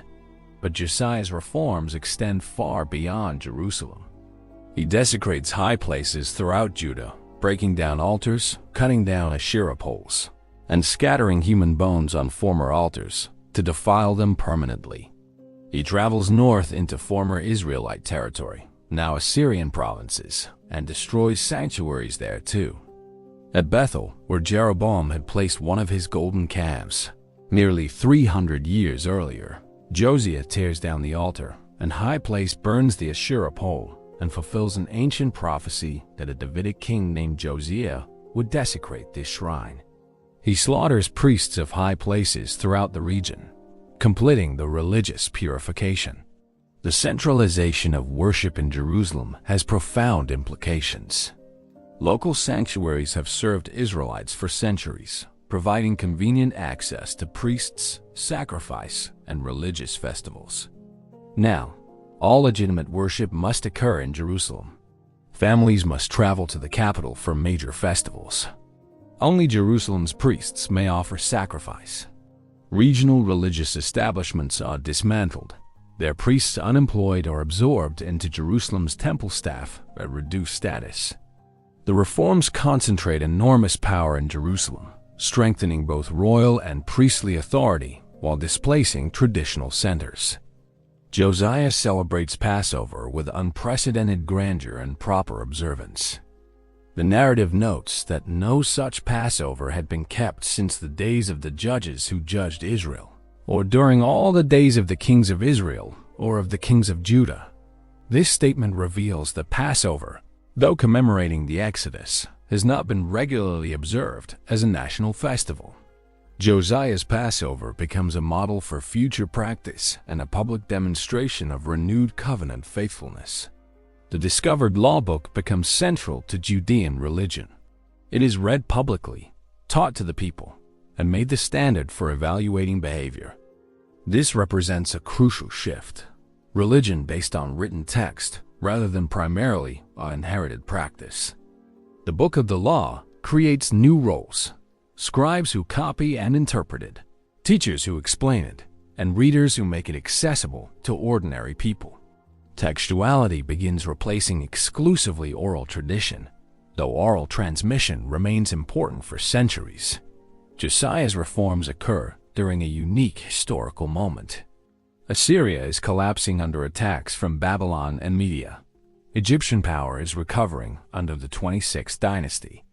The international order established by Assyrian dominance for over a century is disintegrating. Josiah exploits this power vacuum, expanding Judean territory into former northern kingdom regions, asserting independence and attempting to reunite the old Davidic kingdom. His reforms have political as well as religious dimensions. Rejecting Assyrian religious influence asserts independence. Centralizing worship in Jerusalem consolidates power, and extending control north reclaims lost territories. For 13 years, Josiah's reform appears successful. Judah experiences religious renewal, national revival, and territorial expansion. The young king, crowned at age 8, implements reforms beginning at age 18 and rules until age 39. He appears to be the ideal Davidic king, faithful to God, obedient to the law, successful in politics, and strong in leadership. The Deuteronomistic historian offers lavish praise. Before him there was no king like him who turned to the Lord with all his heart and with all his might, according to all the law of Moses, nor did any like him arise after him. Yet this golden age ends abruptly and tragically. In 609 BCE, Pharaoh Necho of Egypt marched north with his army to support the dying Assyrian Empire against rising Babylon. The international situation has shifted. Babylon under Nabopolassar has conquered Nineveh in 612 BCE, destroying the Assyrian capital. Assyria's remnant, based in Haran, fights desperately for survival. Egypt, fearing Babylonian dominance, allies with former enemy Assyria against the greater Babylonian threat. Necho's army must cross through Judean territory to reach Mesopotamia. Josiah, perhaps allied with Babylon or simply unwilling to permit Egyptian passage, blocks Necho at Megiddo. Why Josiah confronts Egypt remains unclear. He may oppose Egyptian intervention supporting Assyria. He may have alliance obligations to Babylon. He may believe divine protection guarantees victory. Or he may simply miscalculate, not understanding how peripheral Judah is to the great power's calculations. The confrontation at Megiddo is brief and decisive. The biblical account is frustratingly terse. Pharaoh Necho went up against the king of Assyria to the river Euphrates. King Josiah went to meet him, and Pharaoh Necho killed him at Megiddo as soon as he saw him. Egyptian archers shoot Josiah, mortally wounding him. His servants carry him back to Jerusalem, where he dies. The reformed king, praised above all others, dies needlessly in a battle that accomplishes nothing. Egypt continues north, fighting the Babylonians inconclusively, and returns south. Judah is left mourning its greatest king and facing an uncertain future. Josiah's death traumatizes Judah. How can the most righteous king die young? How can covenant faithfulness lead to disaster? The prophetess Huldah had promised Josiah would be gathered to your grave in peace, yet he dies violently. The theological problem is acute. If obedience brings blessing and disobedience brings curse, why does Josiah's exemplary reign end in catastrophe? Various explanations emerge. Perhaps Judah's accumulated guilt from Manasseh's long apostasy outweighs Josiah's righteousness. Perhaps Josiah's death itself is mercy, sparing him from witnessing coming disaster. Perhaps even righteous kings make foolish decisions, and piety does not guarantee military success. Or perhaps the theology of automatic retribution is too simple. The righteous suffer, the wicked prosper, and God's ways are not predictable formulas. Josiah's tragic death poses questions that will be explored deeply in wisdom literature like Job and Ecclesiastes. The people choose Jehoash, Josiah's son, as king. But after only 3 months, Necho deposes him, carrying him off to Egypt, where he dies in exile. Necho installs Jehoahaz's brother Eliakim, renaming him Jehoiakim, as vassal king. Judah must pay enormous tribute, 100 talents of silver and 1 talent of gold extracted by taxing the population. Independence ends. Egypt now controls Judah, but Egyptian control proves brief. At the Battle of Carchemish in 605 BCE, Babylon decisively defeats Egypt, establishing Babylonian dominance over the entire Levant. Nebuchadnezzar, Babylon's crown prince, leads the victory and soon becomes king. Judah transfers vassalage from Egypt to Babylon. The power that destroyed Assyria now controls the Near East. And unlike Assyria, which Judah managed to survive as a vassal, Babylon will prove Judah's destruction.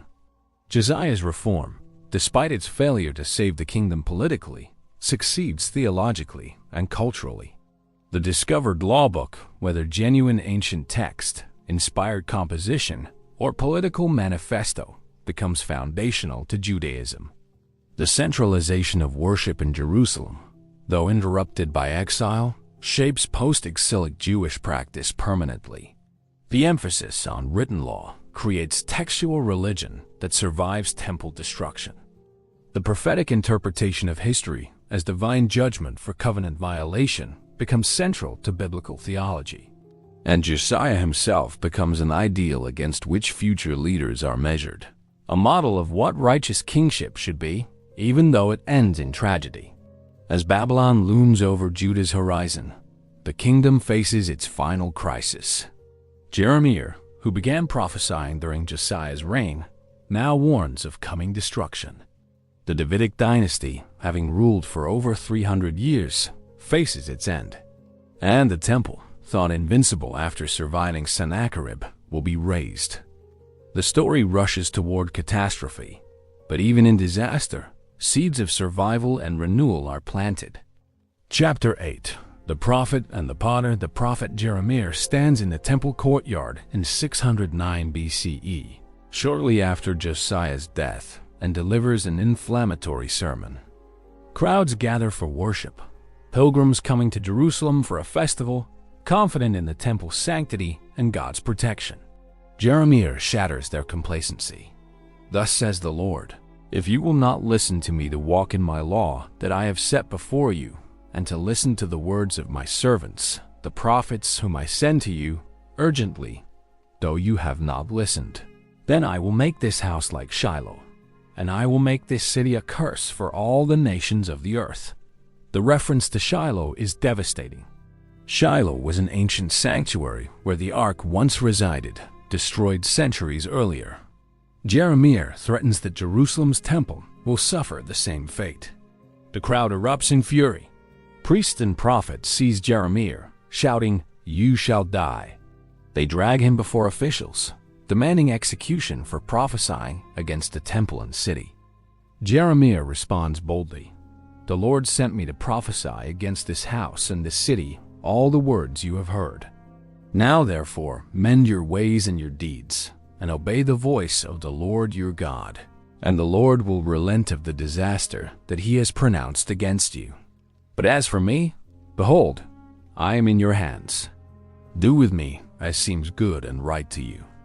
Some officials and elders defend Jeremiah, noting that Micah prophesied similarly during Hezekiah's reign and was not killed. The crowd eventually releases him, but Jeremiah has made powerful enemies. His message contradicts prevailing theology. The temple cannot fall. Jerusalem is inviolable. The Davidic covenant guarantees perpetual dynasty. Jeremiah insists that covenant obligations require ethical behavior and exclusive worship, and that ritual without righteousness offers no protection. Jeremiah's prophetic career spans Judah's final decades, from Josiah's 13th year, 627 BCE, through Jerusalem's destruction, 586 BCE, and beyond. His book preserves oracles, narratives, and biographical material, providing our most detailed picture of this period. Jeremiah is complex, called to prophecy as a youth against his will, forbidden to marry or have children, constantly opposed by officials and rival prophets, imprisoned multiple times, threatened with death repeatedly, yet persisting in delivering God's unwelcome message. His prophecies employ vivid imagery. God is a husband whose wife Israel has prostituted herself with many lovers. Judah is clay in the potter's hands, shaped for purpose, but also vulnerable to being crushed and reformed. The people have stubborn and rebellious hearts, and eyes that do not see, ears that do not hear. They have made their hearts harder than rock and refuse to return. Coming judgment is like a boiling pot tilted from the north, pouring out disaster. The metaphors are memorable and harsh. Jeremiah performs symbolic actions to dramatize his message. He wears a yoke to symbolize Babylonian domination. He smashes a clay jar in the valley of Hinnom, declaring that God will smash Jerusalem similarly. He buries a linen loincloth by the Euphrates, letting it rot, then retrieves it to show how Judah's pride will be ruined. He refrains from marriage and children to symbolize a generation doomed to perish. These prophetic sign acts embody the message physically, making it unavoidable. King Jehoiakim, installed by Egypt, rules as a vassal first to Egypt and then to Babylon. He is portrayed as a corrupt tyrant who builds lavish palaces through forced labor, sheds innocent blood, practices oppression and violence, and ignores justice. Jeremiah denounces him. Woe to him who builds his house by unrighteousness, and his upper rooms by injustice, who makes his neighbor serve him for nothing and does not give him his wages. Do you think you are a king because you compete in cedar? Did not your father eat and drink and do justice and righteousness? Then it was well with him. But you have eyes and heart only for your dishonest gain, for shedding innocent blood, and for practicing oppression and violence. In 605 BCE, after Babylon defeats Egypt at Carchemish, Jehoiakim transfers allegiance to Nebuchadnezzar. For 3 years, he pays tribute, but in 601 BCE, he rebels, perhaps encouraged by an indecisive battle between Babylon and Egypt that suggests Babylonian weakness. Jeremiah warns this is folly, urging submission to Babylon as God's instrument of judgment. But rival prophets promise victory, insisting that God will break Babylon's yoke. Jehoiakim listens to optimists rather than Jeremiah. Jeremiah dictates his prophecies to his scribe Baruch, creating a scroll containing all his oracles from Josiah's time onward. Baruch reads the scroll publicly in the temple during a fast day. Officials, hearing the content, Bring the scroll to King Jehoiakim. As the scroll is read aloud, the king sits by a brazier warming himself. After every 3 or 4 columns, Jehoiakim cuts off that section with a knife and throws it into the fire until the entire scroll is consumed. Officials urge him not to burn it, but he ignores them and orders Jeremiah and Baruch arrested. They go into hiding, and Jeremiah dictates the scroll again, with many additional words added. This episode reveals deep divisions in Judah. Jehoiakim and his supporters reject prophetic warnings, confident in their political calculations and religious assumptions. They believe Babylon can be resisted, Egypt will help, and God will protect Jerusalem as he did against Assyria. Jeremiah and those who believe him see catastrophe approaching, understanding that Babylon's power is overwhelming and that defying it guarantees destruction. The conflict is theological and political. Is submission to Babylon acceptance of God's judgment or faithless surrender? Is trust in Jerusalem's inviolability legitimate faith or dangerous presumption? Jehoiakim's rebellion brings Babylonian response. Nebuchadnezzar sends troops, along with Aramean, Moabite, and Ammonite raiders, to punish Judah. Jehoiakim dies in 598 BCI. The circumstance is unclear, but possibly involving assassination. His 18-year-old son Jehoiachin inherits the throne and a kingdom under siege. After only 3 months, Jehoiachin surrenders to Nebuchadnezzar. The Babylonian king shows relative mercy, taking the young king alive rather than executing him. But the consequences for Judah are severe. Nebuchadnezzar carries Jehoiachin to Babylon along with the queen mother, officials, warriors, craftsmen, and smiths. 10,000 people, according to one account, 8,000 according to another.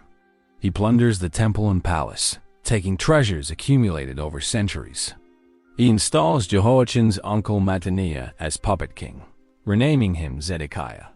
The deportation of 597 BCE removes Judah's leadership class, leaving a depleted and demoralized population. Archaeological evidence confirms widespread destruction and abandonment of towns throughout Judah during this period. The exiles in Babylon include the priest-prophet Ezekiel, whose visions and oracles provide a Babylonian perspective on Judah's final years. Ezekiel prophesies Jerusalem's coming destruction, battles false prophets who promise quick return, and grapples with questions of individual versus collective responsibility. His vision of the valley of dry bones, skeletal remains coming to life, offers hope of national resurrection even after death and defeat. In Jerusalem, Zedekiah rules over a remnant kingdom. He is weak and vacillating, influenced by officials who favor rebellion against Babylon despite Jeremiah's warnings. The prophet urges submission, declaring that resistance is futile and that God has given these kingdoms to Nebuchadnezzar. It is I who by my great power and my outstretched arm have made the earth, with the men and animals that are on the earth, and I give it to whomever it seems right to me. Now I have given all these lands into the hand of Nebuchadnezzar, the king of Babylon, my servant. Calling Nebuchadnezzar my servant is radical theology. The pagan emperor who destroys God's temple and scatters God's people is God's agent, executing divine judgment. Jeremiah insists that submission to Babylon is not defeat but acceptance of God's will. This message is seen as treason by many officials, who accuse Jeremiah of demoralizing troops and undermining resistance. Several times they imprison him, and once they throw him into a muddy cistern to die, though an Ethiopian eunuch named Bed-Melech rescues him. False prophets contradict Jeremiah, promising divine intervention and Babylonian defeat. Hananiah breaks Jeremiah's symbolic yoke, declaring that God will break Babylon's yoke within 2 years and return the exiles. Jeremiah responds that God will replace the wooden yoke with an iron one, and prophesies Hananiah's death within the year. Hananiah dies as prophesied, but the incident shows how divided Judah is. Multiple prophets claim divine authority, and people must decide whom to believe. In 589 BCE, Zedekiah rebels against Babylon, probably encouraged by Egyptian promises of support and pressure from his officials. Nebuchadnezzar responds by besieging Jerusalem in January 588 BC. The siege lasts nearly 2 years, testimony to Jerusalem's defenses and the population's determination. Supplies dwindle. Starvation sets in. When Egypt's army approaches, the Babylonians temporarily lift the siege to meet this threat. Hope surges in Jerusalem. Officials release Hebrew slaves as emergency measure. But when the Babylonians return after defeating Egypt, the officials re-enslave those they freed. Jeremiah denounces this betrayal, prophesying that everyone who re-enslaved their brothers will themselves become slaves. Zedekiah secretly consults Jeremiah multiple times, hoping for encouraging prophecy. But Jeremiah's message never changes. Surrender to Babylon and live, resist and die. Thus says the Lord, he who stays in this city shall die by the sword, by famine, and by pestilence. But he who goes out to the Chaldeans shall live. He shall have his life as a prize of war and live. The message infuriates officials, who demand Jeremiah's execution. Zedekiah weakly replies, behold, he is in your hands, for the king can do nothing against you. They throw Jeremiah into a cistern where he sinks into mud. Zedekiah later relents and has him pulled out, keeping him in custody but protected from execution. The siege conditions become horrific. Lamentations, likely composed by survivors, describes the suffering. The hands of compassionate women have boiled their own children. They became their food during the destruction of the daughter of my people. Those who were killed with the sword were better off than those who died of hunger, who wasted away, pierced by lack of the fruits of the field. Happier were the victims of the sword than the victims of hunger, who wasted away, pierced by lack of the fruits of the field. In July 586 BCE, the Babylonians breached Jerusalem's walls. Zedekiah and his soldiers flee by night toward the Jordan Valley, but Babylonian troops pursue and capture them near Jericho. They bring Zedekiah before Nebuchadnezzar at Riblah in Syria. There, in one of history's most brutal scenes, the Babylonians slaughter Zedekiah's sons before his eyes, then gouge out his eyes, making the death of his sons the last thing he ever sees. They bind him in bronze chains and take him to Babylon, where he dies in prison. The Davidic dynasty, which has ruled Judah for over 400 years, ends in blindness, captivity, and death. In August 586 BCE, Nebuzaradan, captain of the Babylonian guard, enters Jerusalem and burns it, the temple, the royal palace, and every important building. Soldiers tear down the walls, making the city defenseless. They loot the temple completely, taking bronze pillars, bronze sea, bronze stands, and all vessels. They execute priests, officials, and military leaders. They deport most of the remaining population nobles, priests, skilled workers, and soldiers, leaving only the poorest people to farm the land. Judah ceases to exist as an independent kingdom. The temple lies in ruins. Jerusalem is destroyed. The covenant promises appear broken. Yet even in catastrophe, seeds of survival exist. Jeremiah, released by the Babylonians, who recognize he counseled submission, remains in Judah. Gedaliah, appointed Babylonian governor, tries to maintain order and encourage agricultural recovery. Some exiles preserve texts, traditions, and identity in Babylon.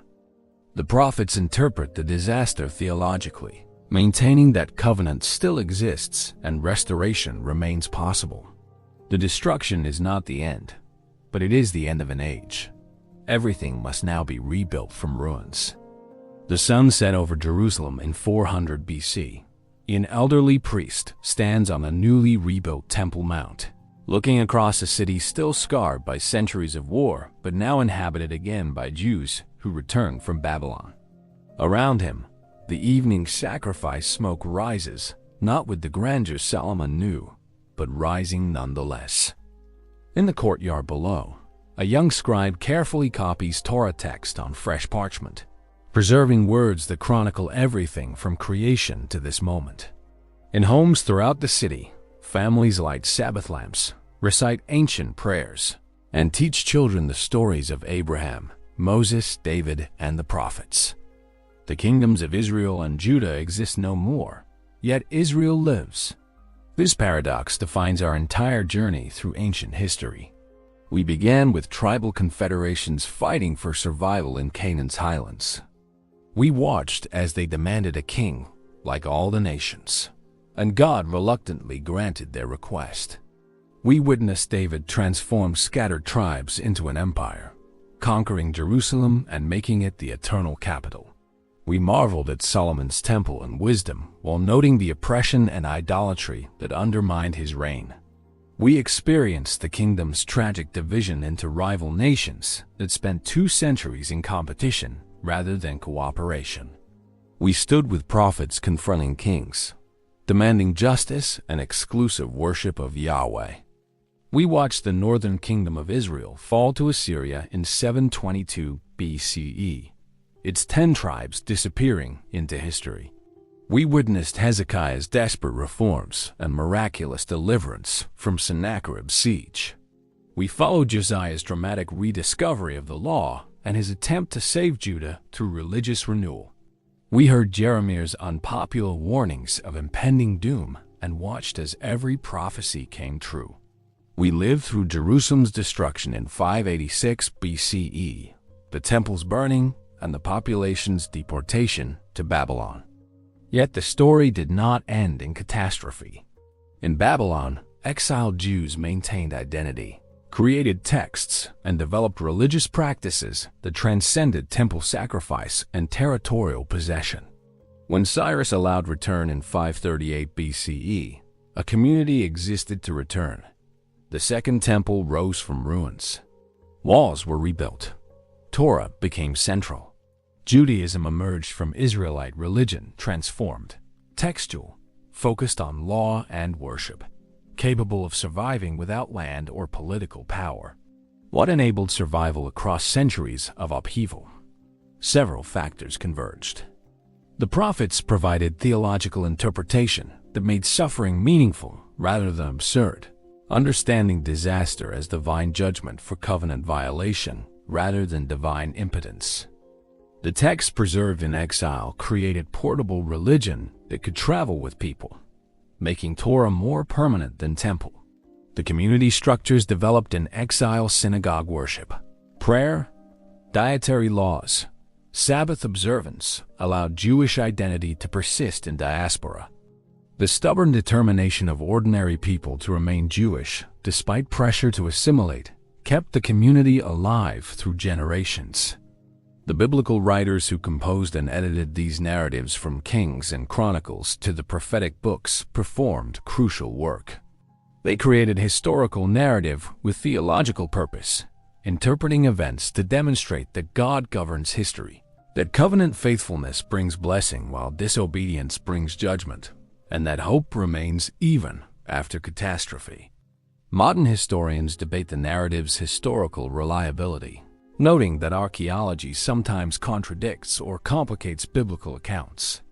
But the theological and literary achievement is undeniable. These texts shaped Western religion and continue influencing billions. The kingdoms of Israel and Judah lasted barely 4 centuries, tiny moments in human history. Yet their influence extends across millennia. 3 major world religions, Judaism, Christianity, and Islam, claim connection to these ancient kingdoms. Jews trace direct descent and religious continuity. Christians see Jesus as Jewish Messiah from David's line, fulfilling prophecies and establishing new covenant. Muslims honor Abraham, Moses, David, and Solomon as prophets, and Jerusalem as holy city. The Hebrew Bible, born from these kingdoms' experiences, shapes ethics, law, literature, and theology across cultures. The political lessons from these kingdoms remain relevant. Small nations navigating between competing empires face choices between autonomy and vassalage, resistance and submission. The tension between religious idealism and political pragmatism creates dilemmas for religious communities. Engaging political power. Prophetic critique of injustice and corruption speaks to contemporary calls for accountability. The question of how to maintain distinct identity while living among different cultures remains urgent for minorities worldwide. The religious legacy is even more profound. The development from polytheistic tribal religion to strict monotheism transformed human religious consciousness. The insistence that God demands justice and mercy, not merely ritual, revolutionized ethics. The prophetic vision of universal peace and divine kingdom inspired countless movements for social justice. The preservation of tradition through text created religions of the book that have shaped half of humanity. The story also teaches about resilience and adaptation. When the kingdoms fell, Judaism could have disappeared like countless ancient religions. Instead, it adapted, creating new forms that ensured survival. This adaptability, maintaining core identity while adjusting practices to circumstances, enabled Jewish survival through 2 millennia of diaspora. The lesson applies broadly. Cultures survive by balancing tradition and innovation, maintaining distinctiveness while adapting to change. The human stories within the grand narrative remain powerful. David, the shepherd boy who became king, whose greatness and moral failure both shaped history. Solomon, whose wisdom and folly created and doomed the United Kingdom. Jezebel, the foreign queen who challenged prophetic authority and met a gruesome end. Elijah, the prophet who confronted power and experienced divine presence in silence. Hezekiah, the reformer who trusted God and saw miraculous deliverance. Josiah, the righteous king whose early death raised troubling questions. Jeremiah, the prophet who spoke unwelcome truth and was vindicated in disaster. These figures are complex, flawed, and human, not plaster saints, but real people whose choices mattered. The tragedy of division haunts the narrative. If the United Kingdom had endured, if Rehoboam had shown wisdom, if Israel and Judah had cooperated rather than competed, might they have survived? The counterfactual history is unknowable, but the division clearly weakened both kingdoms, making them vulnerable to empires they might have jointly resisted. The lesson about unity's strength and division's danger resonates beyond ancient history. The question of theological interpretation versus historical reconstruction remains contested. Did these events happen as the Bible narrates? How much is theological interpretation shaping historical memory? Where does history end and legend begin? These questions matter for understanding the texts, but do not diminish their significance. Even if historicity is debatable, the theological and literary achievement is certain. These texts have shaped human civilization, and engaging them seriously requires grappling with both historical questions and theological claims. As we conclude this journey, we recognize that the kingdoms of Israel and Judah are not merely ancient history, but living tradition. Every Sabbath, Jews around the world light candles as those priests did in the Second Temple. Every Sunday, Christians read from texts these kingdoms produced. Every day, billions of people trace their moral and religious frameworks to ideas born in these ancient kingdoms. David's Psalms are sung, Isaiah's visions inspire, Solomon's Proverbs guide. The kingdoms may have fallen, but their legacy endures. The archaeological tells in Israel, layers upon layers of civilization, physically embody the continuity and change we have explored. At Megiddo, where Josiah died, excavations revealed 26 successive layers of settlement. At Jerusalem, where David danced before the ark and Nebuchadnezzar burned the temple, ancient stones carry memories of millennia. At Babylon, where exiles wept by the rivers, clay tablets preserve business transactions and Hebrew names. These physical traces connect us to the story, making ancient events tangible. The ultimate message of the kingdom story is paradoxical. Political defeat produced spiritual victory. The fall of the kingdoms forced religious innovation, that made Judaism remarkably resilient. The loss of land and temple compelled focus on text and practice that could travel anywhere. The catastrophe that should have ended Israel's story instead transformed it, creating religious forms that survived and thrived for 2 millennia after the kingdoms fell. For modern readers, whether religious or secular, the story offers both warning and hope. It warns that power corrupts, that injustice brings consequences, that division weakens, and that no nation is immune to judgment. It also offers hope that communities can survive catastrophe, that identity can persist through displacement, that meaning can be found in suffering, and that renewal can follow destruction.